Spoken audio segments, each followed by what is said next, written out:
আসসালামু আলাইকুম। জনপদের খবরে আমন্ত্রণ জানাচ্ছি আমি মোহাম্মদ রাইহান। এখনকার এই সংবাদ আয়োজন একই সঙ্গে চ্যানেল আই এর ইউটিউব চ্যানেল এবং চ্যানেল আই এর ওটিটি প্ল্যাটফর্ম আই স্ক্রিনে লাইভ স্ট্রিম হচ্ছে। সুস্থ শ্রমিক কর্মঠ হাত, আসবে এবার নবপ্রভাত, এই প্রতিপাদ্য নিয়ে সারা দেশে পালিত হচ্ছে মহান মে দিবস এবং জাতীয় পেশাগত স্বাস্থ্য ও সেফটি দিবস। দর্শক প্রতিনিধিদের পাঠানো তথ্য ও ভিডিওচিত্র নিয়ে রাজীব আহমেদের রিপোর্ট। আন্তর্জাতিক শ্রমিক দিবস উপলক্ষে চট্টগ্রাম নগরীর ইঞ্জিনিয়ার্স ইনস্টিটিউট মিলনায়তনে বাংলাদেশ শ্রমিক কল্যাণ ফেডারেশন চট্টগ্রাম শাখার উদ্যোগে আলোচনা সভা ও র্যালি হয়েছে। সভায় শ্রমজীবী মানুষের অধিকার, ন্যায্য মজুরি ও নিরাপদ কর্মপরিবেশ নিশ্চিত করার উপর গুরুত্ব আরোপ করা হয়। রাজশাহীতে দিবসটি উপলক্ষে র্যালি ও আলোচনা সভা হয়েছে। র্যালিতে অংশ নেন জেলা প্রশাসক কাজী শহীদুল ইসলাম সহ বিভিন্ন দপ্তরের কর্মকর্তা ও কর্মচারীরা। রংপুরেও র্যালি ও আলোচনা সভা হয়েছে। উদ্বোধন করেন অতিরিক্ত বিভাগীয় কমিশনার আব্দুল মোতালেব সরকার। দিবসটি ঘিরে বিভিন্ন সংগঠন র্যালি, আলোচনা সভা সহ দিনব্যাপী নানা কর্মসূচি পালন করেছে। ময়মনসিংহের র্যালি, আলোচনা সভায় দিবসটি পালন করেছে জেলা প্রশাসন, কলকারখানা ও প্রতিষ্ঠান অধিদপ্তর সহ বিভিন্ন শ্রমিক সংগঠন। টাঙ্গাইলে মহান মে দিবস উপলক্ষে র্যালি, আলোচনা সভা ও কাঙালি ভোজ সহ নানা কর্মসূচি পালন করা হয়। র্যালি ও আলোচনা সভায় প্রধান অতিথি ছিলেন মুক্তিযুদ্ধ বিষয়ক মন্ত্রী অ্যাডভোকেট আহমেদ আজম খান। পটুয়াখালীতে দিবসটি উপলক্ষে র্যালি, আলোচনা সভার আয়োজন করে জেলা প্রশাসন ও আঞ্চলিক শ্রম দপ্তর। প্রধান অতিথি ছিলেন অতিরিক্ত জেলা প্রশাসক সার্বিক মাসুদুল আলম। এছাড়াও জেলার বিভিন্ন শ্রমিক সংগঠন পৃথক কর্মসূচি পালন করে। গাজীপুরে শ্রমিকদের সকল মামলা প্রত্যাহার সহ 14 দফা দাবিতে আন্তর্জাতিক শ্রমিক দিবস উপলক্ষে র্যালি ও আলোচনা সভা করেছে শ্রমিকরা। শ্রমিক মুক্তি সংগ্রাম পরিষদের আয়োজনে বাংলাদেশ গার্মেন্টস অ্যান্ড শিল্প শ্রমিক ফেডারেশনের গাজীপুর মহানগরের সভাপতি শফিউল আলম র্যালিতে নেতৃত্ব দেন। শরীয়তপুরে দিবসটি উপলক্ষে র্যালি ও আলোচনা সভা করেছে জেলা সিএনজি, অটোরিকশা, ইজিবাইক, হালকা বাহন শ্রমিক ফেডারেশন ও আন্তঃজেলা সড়ক পরিবহন শ্রমিক ইউনিয়ন।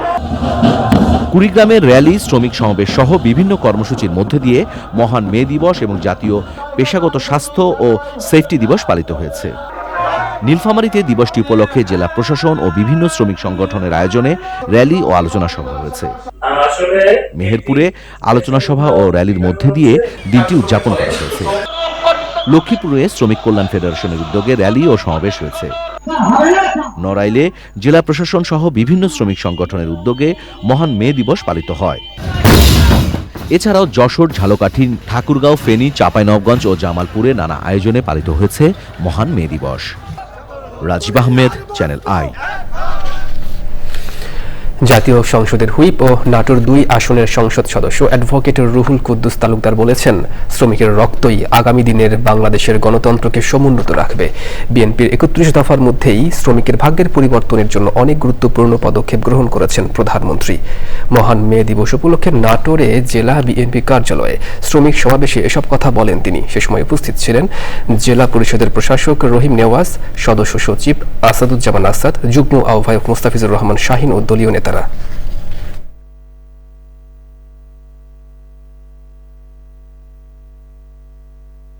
আমি বিশ্বাস করি যে আমার শ্রমিক ভাইরা যাদের কারণে, যাদের ত্যাগের কারণে আজকে বাংলাদেশ পরিচালিত হয়, আমার সেই সমস্ত গার্মেন্টস শ্রমিক থেকে শুরু করে বাংলাদেশের সমস্ত শ্রমিকরা যেন তার শ্রমের মূল্য পায়। প্রধানমন্ত্রী হওয়ার পর শনিবার প্রথমবারের মতো সিলেটে যাচ্ছেন প্রধানমন্ত্রী তারেক রহমান। সফরকে কেন্দ্র করে পূর্ণভূমি সিলেটে এখন উৎসবের আমেজ বিরাজ করছে। সফরে তিনি সুরমা নদীর তীরবর্তী প্রকল্প, বাসিয়া নদী খনন কাজের উদ্বোধন সহ বিভিন্ন কর্মসূচিতে অংশ নেবেন। সিলেট থেকে সাদিকুর রহমান সাকির তথ্য ও ভিডিও চিত্রে আলমুকসিদের রিপোর্ট। সিলেট পৌঁছে মাজার জিয়ারত শেষে সুরমা নদীকে ঘিরে সিলেট সিটি কর্পোরেশনের নেওয়া একটি প্রকল্পের ভিত্তিপ্রস্তর স্থাপন করবেন প্রধানমন্ত্রী তারেক রহমান। এরপর সিলেট সদর উপজেলার কান্দিগাঁও এলাকার মাসুকগঞ্জে বাসিয়া নদী খনন কাজ ও পরে সিলেট স্টেডিয়ামে দেশব্যাপী নতুন কুড়ি স্পোর্টস 2026 ক্রীড়া প্রতিযোগিতার উদ্বোধন করবেন প্রধানমন্ত্রী। সবশেষে স্থানীয় শিল্পকলা একাডেমিতে দলের স্থানীয় নেতাকর্মীদের সাথে মিলিত হবেন তিনি।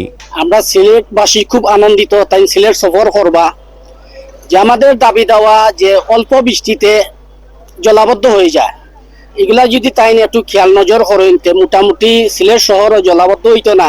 অনেক উন্নয়ন প্রকল্প নিয়ে আসতেছেন আমাদের প্রধানমন্ত্রী সিলেটের জন্য, এটা আমাদের সিলেটবাসীদের জন্য সুখবর এবং আমি একজন সিলেট হিসাবে অত্যন্ত আনন্দের বিষয়। আমরা চাইবো এই যে উভয় পারে প্রায় 5 লক্ষ হেক্টর জমি আছে, এই 5 লক্ষ হেক্টর জমি যদি চাষাবাদের আওতায় আনা যায় তাহলে প্রায় 5 লক্ষ কৃষক উপকৃত হবে। প্রধানমন্ত্রীর সিলেট সফরকে কেন্দ্র করে স্থানীয় বিএনপিও উজ্জীবিত।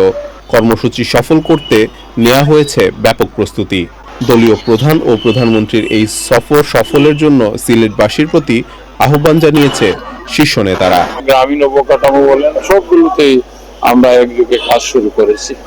আশা রাখি আমরা সিলেটে দৃশ্যমান আমাদের উন্নয়নগুলো দেখা যাবে, তার কারণ অনেকগুলো উন্নয়ন প্রকল্প আসলে স্থবির ছিল, সেটাকে আমরা দৃশ্যমান করার জন্য কাজ করে যাচ্ছি। এই সফরের মাধ্যমে সিলেটে ঝিমিয়ে পড়া প্রকল্পগুলো আবার সচল হবে এবং এর সুফল দীর্ঘমেয়াদে পাওয়া যাবে, এটাই প্রত্যাশা সবার। আল মুকসিদ, চ্যানেল আই। লক্ষ্মীপুরে শিশুদের মধ্যে ছড়িয়ে পড়ছে হাম, জ্বর, কাশি, নিউমোনিয়া ও ডায়রিয়া। 50 শয্যার হাসপাতালে চলছে 400 থেকে 450 রোগীর চিকিৎসা সেবা। মৃত্যু হয়েছে এক শিশুর। লক্ষ্মীপুর থেকে মহিউদ্দিন মুরাদের পাঠানো তথ্য ও ভিডিও চিত্রে আল মুকসিদের আরও একটি রিপোর্ট। শুধু শিশু নয়, হাসপাতালে হামে আক্রান্ত কিশোর বয়সী রোগীদেরও ভর্তি হতে দেখা গেছে। একদিনেই ভর্তি হয়েছে 36 জন হামের রোগী। প্রতিদিনই এর সংখ্যা আশঙ্কাজনকভাবে বাড়ছে। এর পাশাপাশি রয়েছে নিউমোনিয়া, ডায়রিয়া সহ অন্যান্য রোগীর চাপ। সেবা দিতে হিমশিম খাচ্ছে নার্স ও চিকিৎসকরা।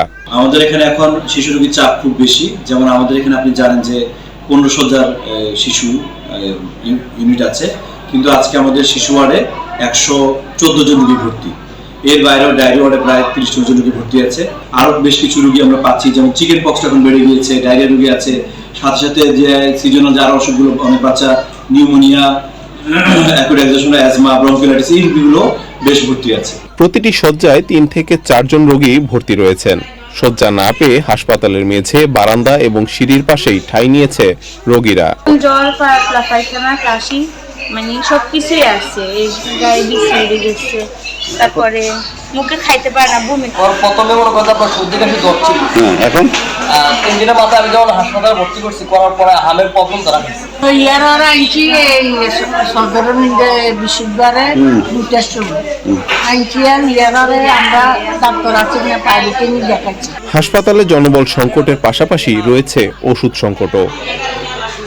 শীঘ্রই লক্ষ্মীপুরের স্বাস্থ্য বিভাগের উন্নতি ঘটবে, মানুষ নির্বিঘ্নে সেবা পাবে, এমনটাই প্রত্যাশা সকলের। আল মুকসিদ, চ্যানেল আই। রাঙামাটি শহরের মহিলা কলেজ এলাকায় 7 বছরের এক কন্যা শিশু ধর্ষণের শিকার হয়েছে। শিশুটির চাচাতো ভাই অভিযুক্ত মুন্না পলাতক রয়েছে। শিশুটিকে প্রথমে রাঙামাটি জেনারেল হাসপাতালে নেওয়া হয়, পরে আশঙ্কাজনক অবস্থায় তাকে চট্টগ্রাম মেডিকেল কলেজ হাসপাতালে পাঠানো হয়েছে। রাঙামাটি জেনারেল হাসপাতালের চিকিৎসক অ্যান্থনি চাকমা জানান, শিশুটিকে হাসপাতালে নেওয়ার পরপরই জরুরি চিকিৎসা শুরু করা হয়। তবে অতিরিক্ত রক্তক্ষরণে শিশুটির শারীরিক অবস্থার অবনতি ঘটলে রাতেই তাকে চট্টগ্রাম মেডিকেল কলেজ হাসপাতালে পাঠানো হয়।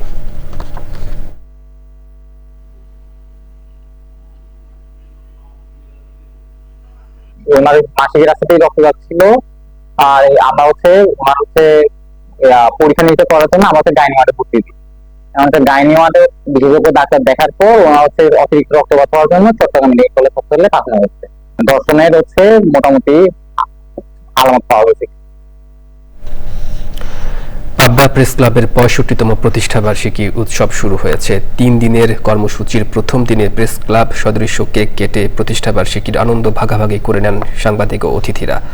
এ সময় উপস্থিত ছিলেন জেলা পরিষদের প্রশাসক, যুদ্ধাহত বীর মুক্তিযোদ্ধা জহুরুল ইসলাম বিশু, কবি ও গবেষক মজিদ মাহমুদ এবং পাবনা প্রেস ক্লাবের নবীন ও প্রবীণ সদস্য সহ সকল সাংবাদিক। এর আগে পাবনা প্রেস ক্লাবের সভাপতি আখতারুজ্জামান আখতার, সাধারণ সম্পাদক জহুরুল ইসলাম সবাইকে প্রতিষ্ঠাবার্ষিকীর শুভেচ্ছা জানান। কর্মসূচির দ্বিতীয় দিনে থাকবে শোভাযাত্রা, আলোচনা সভা ও সাংস্কৃতিক অনুষ্ঠান। প্রধান অতিথি থাকবেন ভূমিমন্ত্রী মোহাম্মদ মিজানুর রহমান মিনু। ফরিদপুরের 22 বিশ্ব জাকের মঞ্জিলে জাকের পার্টির উদ্যোগে বিশ্ব ইসলাম মহাসম্মেলন অনুষ্ঠিত হয়েছে। জাকের পার্টি ও বিশ্ব জাকের মঞ্জিলের প্রতিষ্ঠাতা মাওলানা শাহ সুফি খাজা বাবা ফরিদপুরি রহমতুল্লাহ আলাইহি সাহেবের ওফাত দিবস স্মরণে আয়োজিত মহাসম্মেলনে 20 লাখ মুসলমান ও 1 লাখের বেশি অন্য ধর্মাবলম্বী মানুষ অংশ নেন। মহাসম্মেলনে প্রধান অতিথি ছিলেন জাকের পার্টির চেয়ারম্যান মোস্তফা আমির ফয়সাল। বিশেষ অতিথি ছিলেন জাকের পার্টির সিনিয়র ভাইস চেয়ারম্যান অর্থনীতিবিদ ডক্টর সায়েম আমির ফয়সাল।